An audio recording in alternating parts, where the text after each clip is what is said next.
तो हेलो बच्चों, कैसे हो आप सभी। स्वागत है आप सभी का आपके अपने YouTube channel 5G study centre में। तो बच्चों, आज की वीडियो में हम बहुत ही इम्पॉर्टेंट क्वेश्चंस के बारे में बात करने वाले हैं। बारीकी से हम इस क्वेश्चंस को सॉल्व करते हैं। आप वीडियो में शुरू से लेकर लास्ट तक को देखते हैं। हमारा क्वेश्चंस क्या है, वह संख्याएं ज्ञात कीजिए जिसका योगफल 27 है तथा गुणनफल 182 है। ठीक है, मतलब जो संख्याएं हैं, अगर उन दोनों संख्याओं को हम आपस में योगफल करें, जोड़े, तो हमको आना चाहिए 27 और गुणनफल यानी गुणा करने पे 182 आना चाहिए। तो इस प्रकार का क्वेश्चंस को हल करने के लिए सबसे पहला काम हमको क्या करना है कि जो चीज़ पूछा है उसको हम कोई भी अल्फ़ाबेट XYZ मान लेते हैं। तो आइए मानते हैं। तो माना जो हमारी संख्याएं हैं ना,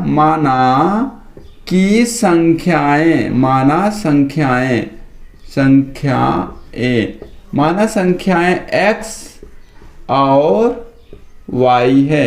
हमने मान लिया जो संख्याएं हैं वो X और Y है। अब हम यहाँ पे क्या लिखेंगे कि प्रश्नानुसार, मतलब कोई भी चीज़ अपने मन से हम नहीं कर रहे हैं, जो क्वेश्चंस में है उसके हिसाब से हम कर रहे हैं। तो हमारा क्वेश्चंस क्या कह रहा है कि योगफल क्या दिया है 27। तो हमने संख्याएं क्या माना है X और Y, मतलब ये संख्याओं को हम प्लस करेंगे तो हमारा 27 हो जाएगा। तो आइए करते हैं। तो देखिएगा यहाँ से हमारा X प्लस Y ये संख्याएं हैं और क्वेश्चंस में इसका योगफल दिया है दोनों का 27। इसको हम कोई भी तो नाम दे देंगे। इसको हम नाम देंगे इक्वेशन नंबर 1। ठीक, यहाँ तक बातें समझ में आया। क्वेश्चंस में दिया है ऑलरेडी पहले से जो संख्याएं हैं ना उनका योगफल 27 है और हमने संख्याओं को एज्यूम कर लिया, मान लिया अपने मन में कि जो संख्याएं हैं ना वो X और Y है।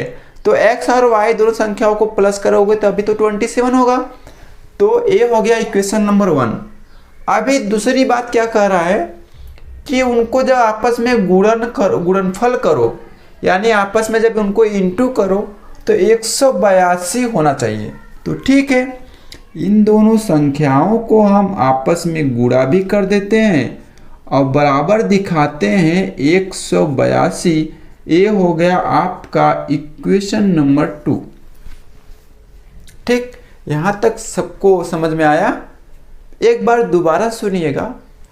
हमने पहले माना कि संख्याएं जो है वो X और Y है।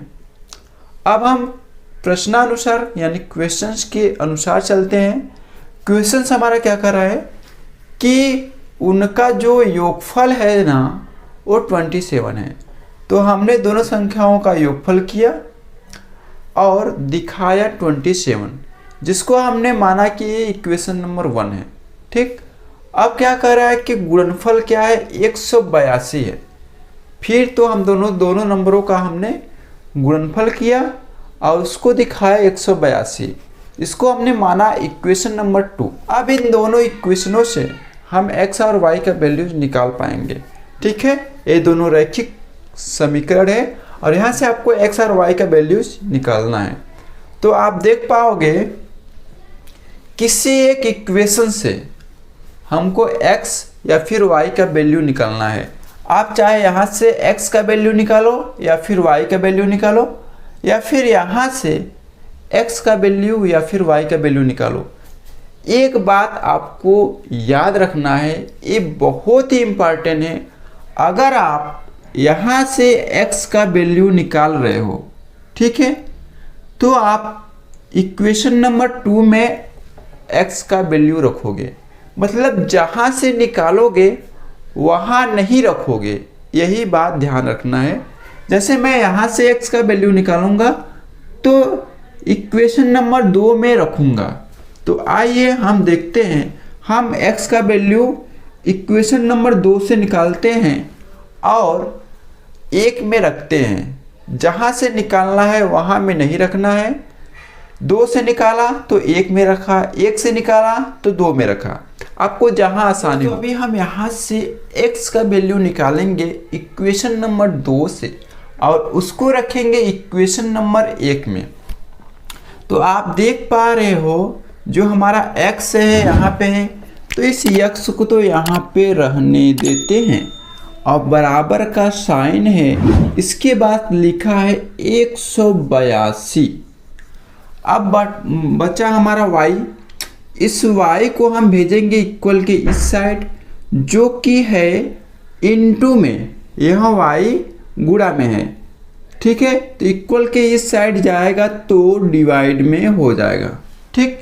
और इसको हम मान लेते हैं कि ये है इक्वेशन नंबर 3।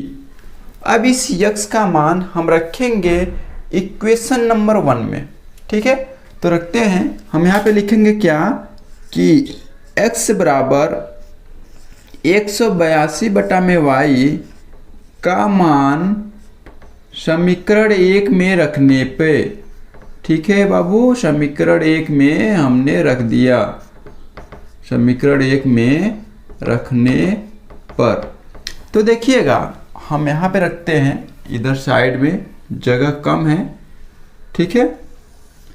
अब इसके बाद का प्रोसेस इधर आगे रहेगा। तो देखिएगा यहाँ पे x है और x का वैल्यू हमको क्या रखना है 182 बटा में y, यहाँ पे 182 बटे में y लिखना है, ठीक है, x के स्थान पे। तो 182 बटा में y प्लस y बराबर में 27, ठीक है। यहाँ तक समझ में आया। ये जो इक्वेशन नंबर 1 है, यहाँ पे x के स्थान पे हमने x का वैल्यू रखा 182 बटा में y, देखिएगा ये x के स्थान पे लिखा, प्लस y है तो फिर प्लस y किया, इक्वल में 27 है तो इक्वल में 27 लिख दिया। अभी देखिएगा इसको हल करना है। तो सबसे पहली बात, यहाँ पे y के बटा में कुछ नहीं है तो हम मान लेते हैं y के बटा में क्या है 1 है। अब इस y और 1 का एलसीएम लेंगे तो हमारा आएगा y एलसीएम, और यहाँ से हमको मिलेगा 182 प्लस y इक्वल में 27, ठीक है। अब 182 यहाँ पर y स्क्वायर हो जाएगा, ठीक है। तो 182 प्लस y स्क्वायर बराबर में 27y। अब इसके बाद ये हो जाएगा y स्क्वायर, ये प्लस का 27y है, इक्वल के इस साइड आएगा तो माइनस का 27 हो जाएगा, माइनस का 27y और प्लस का 182 इक्वल में 0। अब यहाँ से आपको मिला द्विघात समीकरण यानी क्वाड्रेटिक इक्वेशन, और इसको हल करके आपको y का वैल्यू निकालना है। तो आप क्या करते हो कि ये जो लास्ट का नंबर है इसका गुणा हम करते हैं, ये जो y स्क्वायर का जो गुणांक है यानी y स्क्वायर के साथ जो गुणा में है, तो यहाँ y स्क्वायर के साथ कोई भी नंबर गुणा में नहीं है तो हम मानते हैं कि 1 है। तो फिर यहाँ पे 182 का गुणा 1 में करोगे तो 182 आएगा। अब आपको सोचना है कि 182 को 2 नंबर में ब्रेक करना है और उन दोनों नंबरों में 2 क्वालिटीज होनी चाहिए कि दोनों नंबरों को जब हम आपस में प्लस करें तो बीच वाला टर्म यानी 27 आए, और दोनों नंबरों को जब आपस में गुणा करें तो 182 आए। पाओगे कि वो दोनों नंबर 13 और 14 है, ठीक है। तो यहाँ पे हम y square minus 13y minus 14y plus 182 equal to 0, ठीक है। अब 13 और 14 को प्लस करोगे तो आएगा 27, 13 और 14 को गुणा करोगे तो आएगा 182, आप कर लेना, ठीक है। अब यहाँ से आपको कॉमन लेना है, पहला जोड़ा दूसरा जोड़ा, यहाँ से आपको कॉमन मिलेगा y कॉमन मिलेगा, अंदर बचेगा y माइनस 13 और यहाँ से आपको मिलेगा कॉमन 14, फिर यहाँ से अंदर बचेगा y माइनस 13 इक्वल टू 0। ठीक है, आप इस पूरे में से आपको कॉमन दिख रहा है y माइनस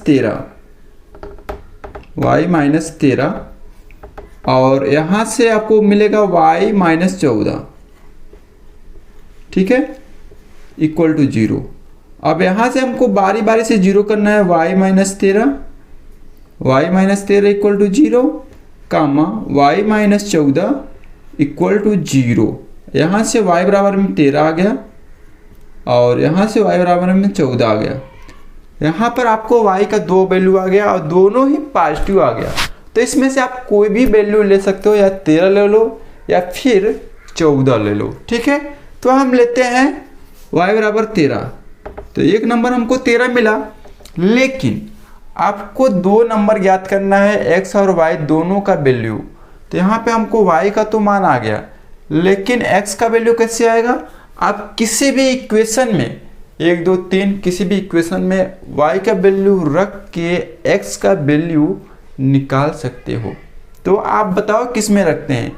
जहाँ पे आसान होना वहाँ पे रखते हैं। ठीक है, तो देखिएगा अगर हम इस इक्वेशन नंबर 2 में रखें, अगर हम इस इक्वेशन नंबर 3 में रखें तो y का वैल्यू यहाँ पे रखेंगे और भाग देंगे, तुरंत x का वैल्यू हमारा निकल के आ गया। ठीक है, तो जगह तो कम है, हम इसको थोड़ा सा साफ करते हैं फिर।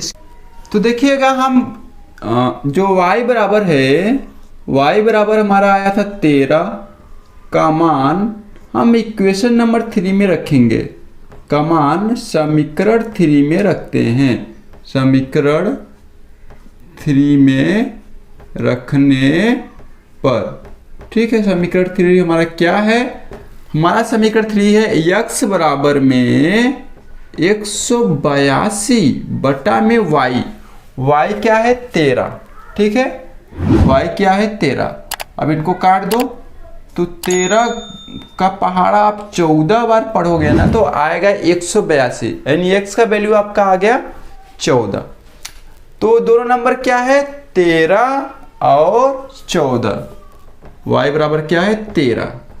ठीक है दोस्तों, इस वीडियो में इतना ही। आपको वीडियो कैसा लगा अपनी राय कमेंट बॉक्स में जरूर कमेंट करें। वीडियो जरूरतमंद लोगों के पास, अपने दोस्तों के पास जरूर शेयर करें। पहली बार आया तो चैनल को सब्सक्राइब कर ले, क्योंकि यहाँ पे ऐसे ही इंपॉर्टेंट क्वेश्चनों को हल किया जाता है।